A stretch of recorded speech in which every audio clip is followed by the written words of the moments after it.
This webinar tonight is how to make the most of your time. Going to be working smarter rather than harder, and that's what Like-Minded Women is really about. We all have this tiny bit amount of time, we've just got to make the most of it. So, do you remember years ago our little Neanderthal ancestors used to tootle about in their concrete cars with square wheels and had a wonderful life, you know.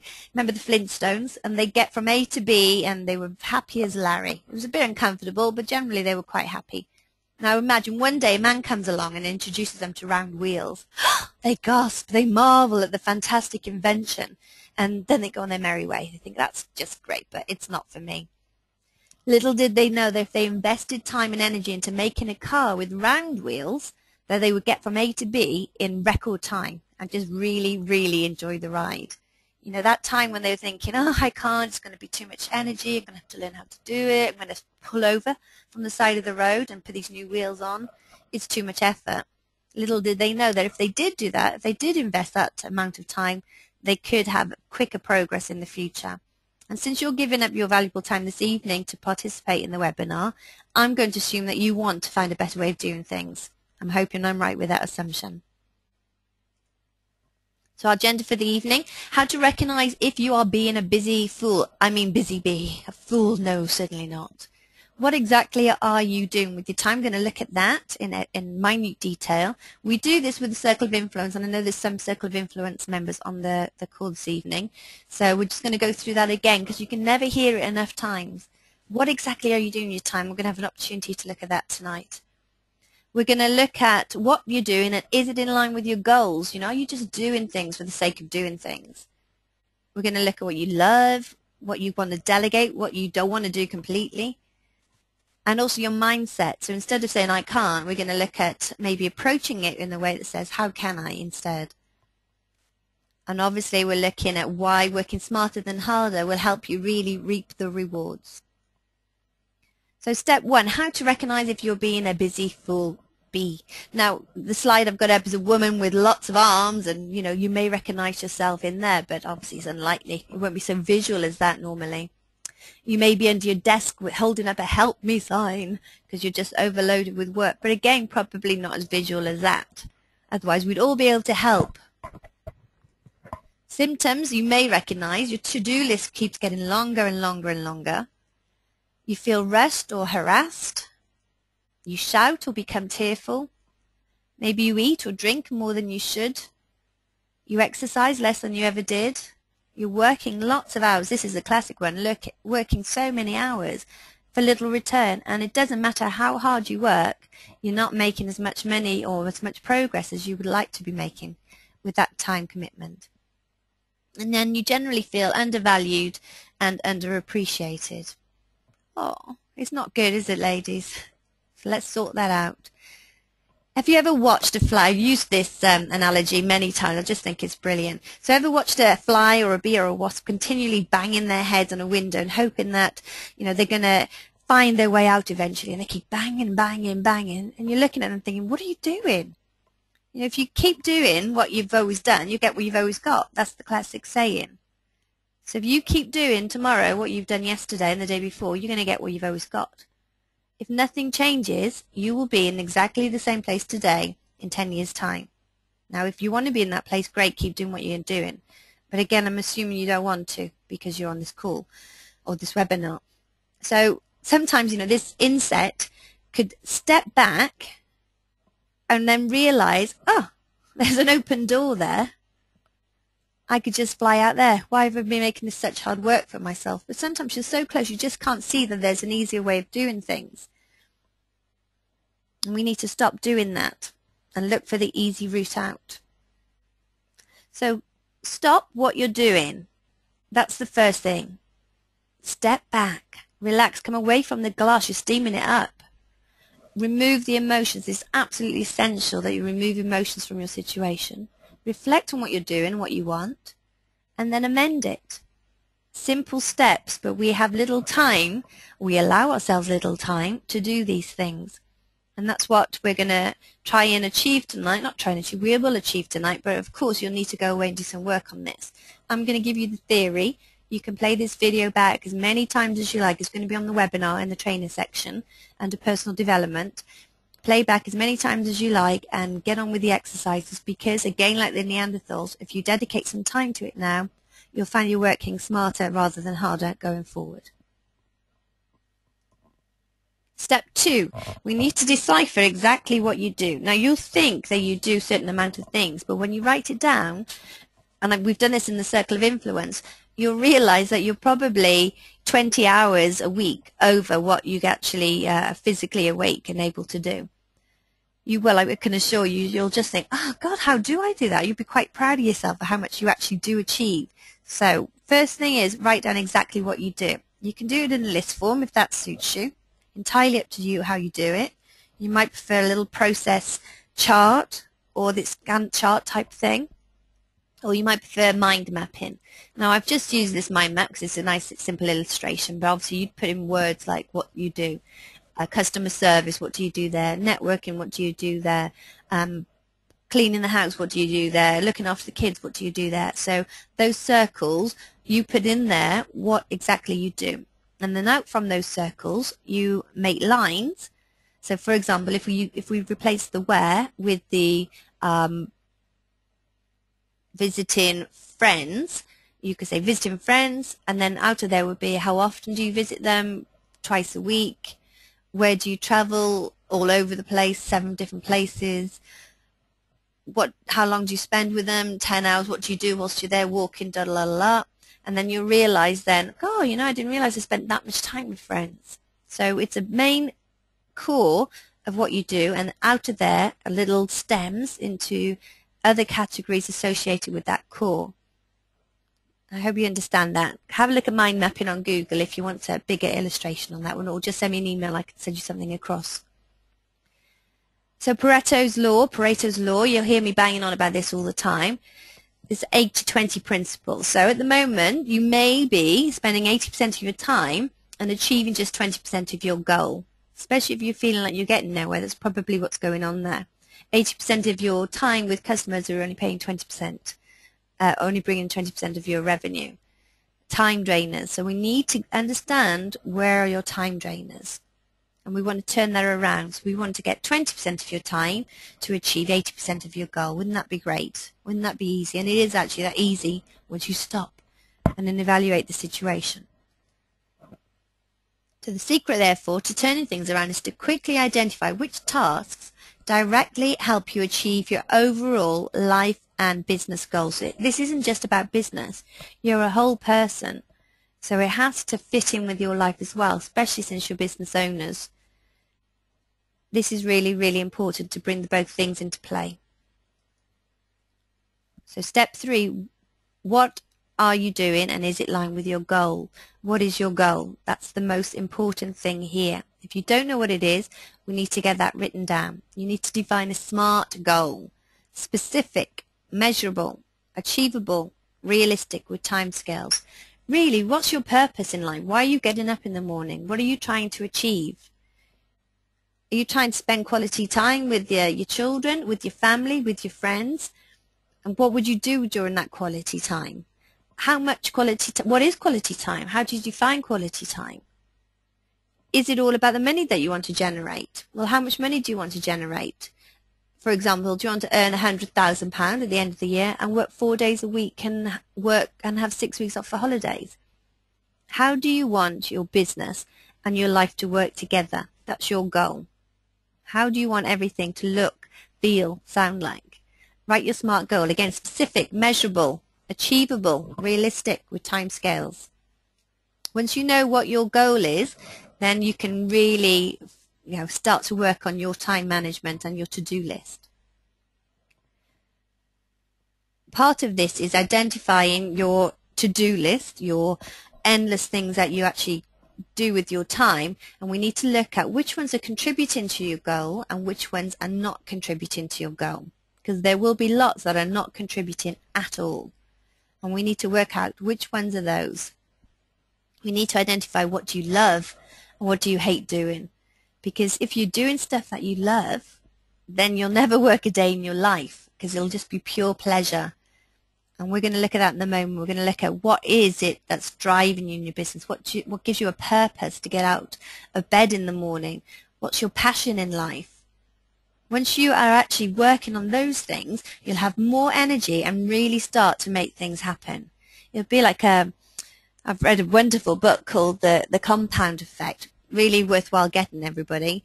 And it talks about this little tiny movement which eventually just builds up, like you're pushing a snowball, and then eventually it is quite hard to push, and then you get to the top of the hill and you push it down, and then suddenly it just builds momentum and gathers snow and just gathers this speed.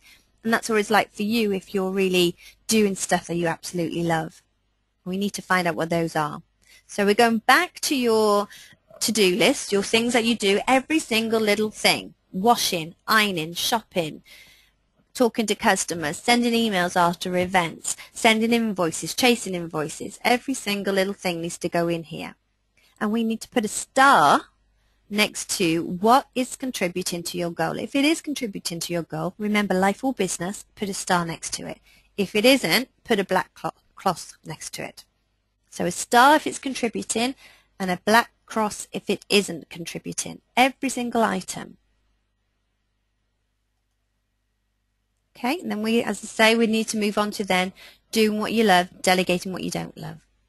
We're going to go back to your list, your to-do list, and we're going to look at the whole thing, not just, what contributes to the goal, every single thing. So here we have the list. We have stars for yes is contributing, and black for no is not contributing, black cross is not contributing. And then we're going to put hearts next to things that we love doing. Beautiful pink hearts. And then red dots for pain, the things that we just do not like doing. Don't like, red pain dot. So every single little item, I hope you're getting the idea of this now. List every single thing that you do. Star if it's contributing to your goal. A black cross if it isn't. Next step, put a heart next to what you love, and a red dot to things that you don't love, or things you actually find very uncomfortable and unpleasurable. And then we look at this, and again, we're going to reflect on the whole thing. And we're going to look at, so it contributes to my goal, it's a star, and I love it. Fantastic, keep doing that. Keep doing loads of that, that's fantastic. And then we've got, it contributes to my goal, but actually it's an absolute pain. If that's the case, you're probably taking twice as long to do it, or you're procrastinating and not doing it at all, and then you're worrying that you're procrastinating, and then you're not doing other things that you should be doing. It's all a vicious circle. So I would suggest that you just stop there and delegate out or outsource. I know that we have Hannah Falls on the webinar tonight, who's a virtual assistant. People like Hannah, who are fantastic, can help you with these things. Oh, and Sarah actually also is on the call tonight, Sarah Young, VA. So plenty of people who can help you do things that you don't find pleasurable. There will always be somebody who loves things that you don't like to do. Different personality types. Don't forget, not everybody's like you. So if you can outsource it, do it. It'll be quicker for you. And then maybe you'll get more business as a result of it. And then we've got the black cross. So the black cross is not contributing to your business at all, and you don't like it. Well, then get rid of that. It's not contributing to your goals. You don't like it, then bin it. We've got the not contributing to your business, but you love it. Now, if that's the case, you can try and incorporate it into your business so you get paid to do it, or you're going to have to maybe do that as a hobby. But if that's the very, very bottom of your to-do list of things to do is not contributing and you love it, you'll probably spend more time doing that thinking you're making a big difference. For example, tidying my desk. Is it contributing to my goal? No, it's not. Do I love doing it? Yes, it makes me feel great. I feel like I'm organized. Well, if there's a bill waiting to be chased, or if there's a client who's waiting for a quote, that's my priority, not tidying my desk. So that needs to come bottom of your to-do list. So you see, it's a very visual way of doing things and really helps you decipher what's important and what isn't, and how to prioritize different tasks.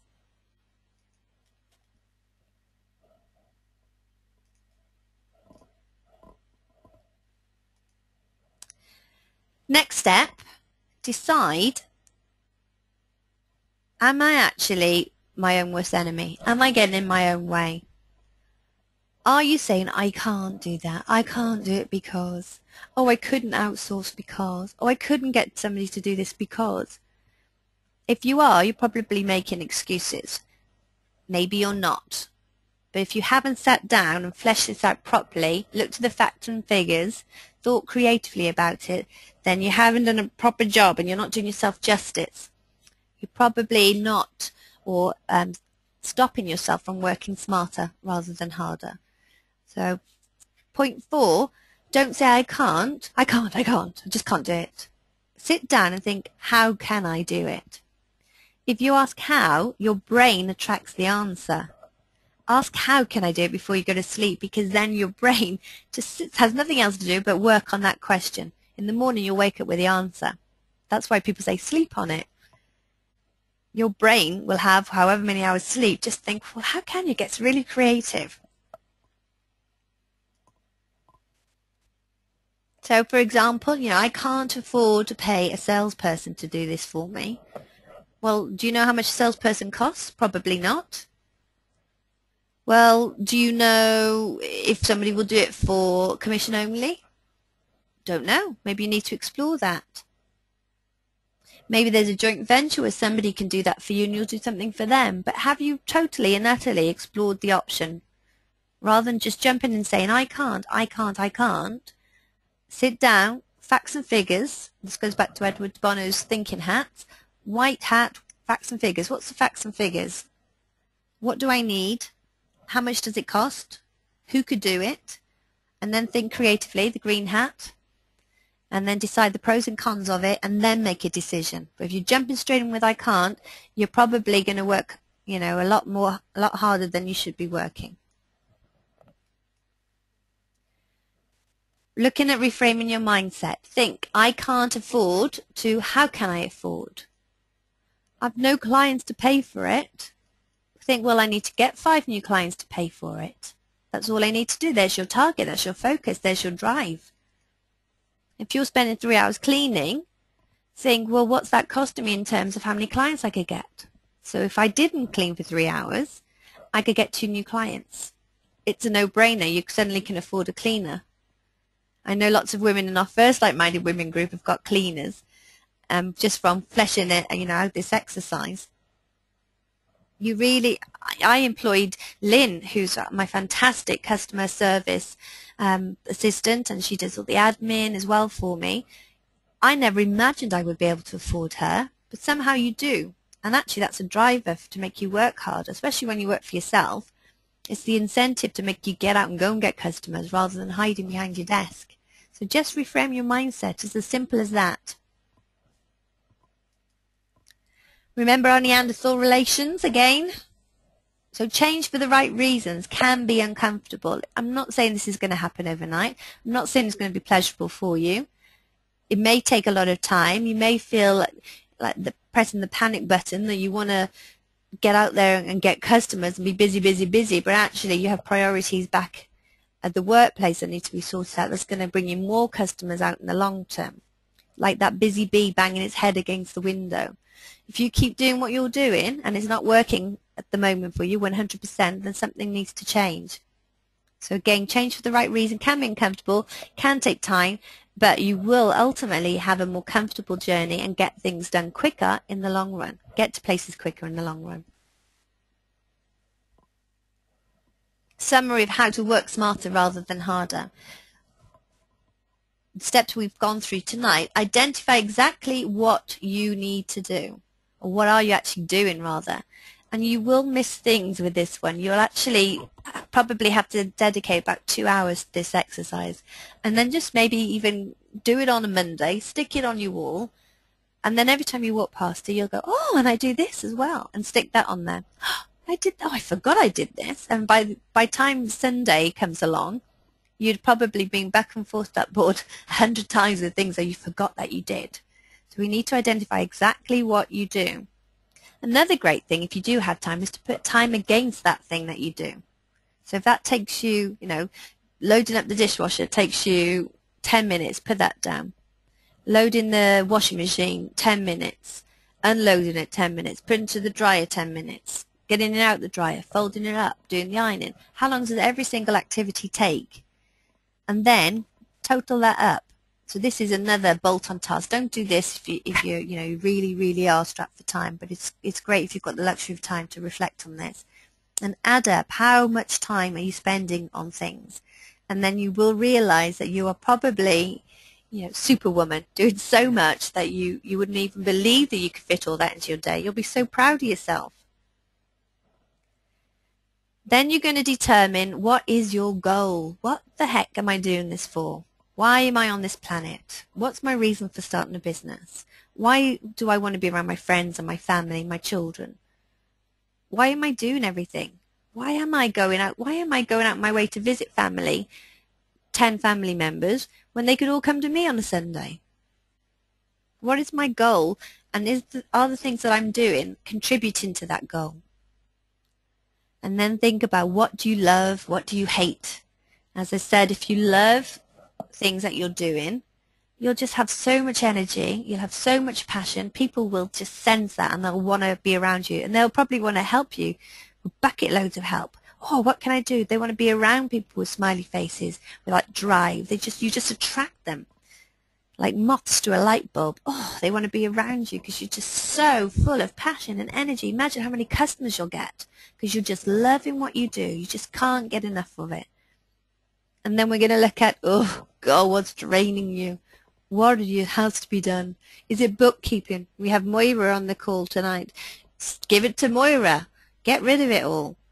Don't be doing stuff that you don't want to be doing. Is it calling people? We have Michelle Rowe from Rotate, who's doing cold calling now. Contact me if you want somebody to do that. So we'll put you in touch. But there are people who love doing what you don't love. I promise you. Yeah, I've got somebody who's doing my ironing. She loves doing the ironing. She's, oh, great. And she's getting paid to do it. And I'm thinking, great. Just have it. I don't care what it costs. Just take it off my hands. I hate doing it. Just get rid of it. And then reframe your mindset. Are you thinking, I can't, there's no way, oh, it's not possible, banging your head against the brick wall, going around with your concrete square wheels? Is that helping you? Is it serving you? Or actually, is there another way? Could there possibly be another better way? Take some time and then brainstorm with yourself and ask other people. I just can't see it. Some people just can't think creatively. It's just they're logical, they're cautious, calculating. Then sit with a friend who can come up with some creative solutions. Go on the forum, talk with other like-minded women members and ask for their advice. What can I do for this? Does anybody know somebody? Has anybody ever had this problem? Just chat about it and you'll be surprised what finds you again. Michelle, who I just went away with on the weekend to Spain, she said her mother is fantastic at doing that. And when Michelle wanted to, she got a new job and she couldn't find a place to live. Everywhere they went was awful. Her mother was just standing in a queue in a restaurant. And she said, oh, goodness me, I just cannot find a place around here for my daughter. I wish somebody would come up with a great place. And Michelle was saying, oh, my gosh, I'm so embarrassed that you say that out loud, Mum. Oh, my goodness, please be quiet, Mum. And the man turned around in the queue and he said, excuse me, I hope you don't mind, but I overheard your conversation. My son has just moved to this place. We've bought him a house, and he's got a room spare. It's all perfectly kitted out, very modern. Would you like to go and view it? And off they went, and it was a perfect location. So just say it out loud, and the answer will find you. I absolutely promise you that. So there's the summary. 30 minutes. We're bang on time. Where there is time for questions. If anybody has any questions, then just click on the question mark and then type in your questions and then I can answer them. If not, go to the forum, please, and share with people your aha moments. What did you learn from today's webinar? What could you do differently? What are you going to stop doing? What are you going to start doing? Have a little chat about it. Get going. Go and see what people are saying. Go and have a little supportive brainstorming session on the forum. That's what it's there for. Just get people talking. And don't forget, we've got these events coming up. 5th of July in Toaster. Come along there, have a little chat. And then the 16th of September. That's going to be an incredible one for you. It's absolutely designed with you guys in mind. So it's all about really reframing your mind, making sure you're always thinking positively, making sure you're attracting the right things to you, and doing it just, with pure ease. And Joe Moore is on the call tonight, who's representing Cool Piggy, but also she's a style coach. So I'm going to ask Joe to come and contribute to that as well. Hopefully Joe is listening still, and it's going to be just a fantastic event, and the firewalk. So please pop onto the website and have a little look at that. 7 reasons for working smarter rather than harder. Just to conclude, more time for you and the people you love. Don't forget, more customers, more revenue. Who wouldn't want that? Improved profitability. Less stress.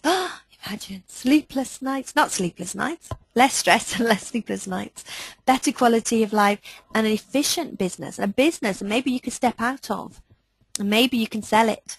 So they say that you make lots of money, or you make a reasonable amount of money working for your business and in your business, but you make a heck of a lot more money when you sell your business on. So if you're working smarter, you've got processes in place, people can step in and take over from you, just like the McDonald's model. So you have a lovely, slick, efficient business if you're looking at what you're doing and should you be doing it, or can you get rid of it and give it to somebody else who loves it and is quicker at it than you. That's it for now, folks. Any questions? And of course you can please email me at the normal address which you have, or info@lmwnetwork.co.uk. And again, please pop onto the forum, get chatting, support each other. You never know what people are saying about you on there. It might be some business, it might be somebody you can help, might be some referrals, who knows. So if you pop on there, that would be fantastic. Get going. It's going to take you time, but I can assure you you'll definitely make time from the exercises. I wish you continued success and look forward to catching up with you all very, very soon. Good night.